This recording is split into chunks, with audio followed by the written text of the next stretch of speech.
how to join two pieces of felt together along an edge using blanket stitch. So what you're going to need is an embroidery needle threaded with 2 strands of embroidery floss and knotted at the end. I usually use between 18 and 24 inches. The shorter your piece of floss is, the easier it will be to work with. The longer it gets, the more it tends to want to tangle. So take your 2 pieces of felt that you want to join together and take your needle and thread it basically through the back piece so that you're burying a little piece of the needle and you're coming out right between the 2 layers of the felt, right at the point where the 2 pieces of felt meet. Pull your needle through, and that will bury your knot behind the layer so you'll not see it. So now you're going to start the actual blanket stitch.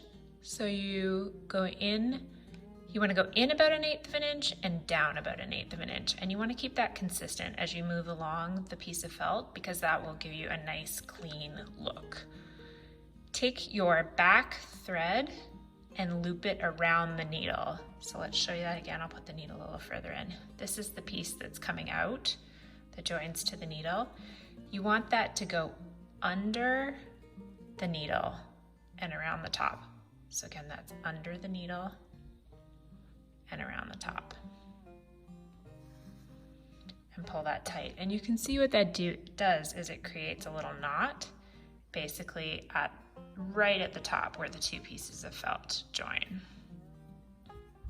For your next stitch, move over about 1/8 of an inch and down about 1/8 of an inch so that you're consistent. And again, take your end behind the needle and give a little pull.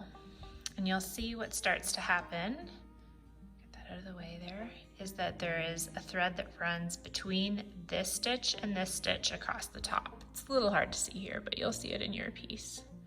So again, about 1/8 of an inch down and 1/8 of an inch over. Put your needle in and bring this around the back. And that's it. That's all there is to doing blanket stitch, and just continue all the way down the row until eventually you have a piece that looks like this.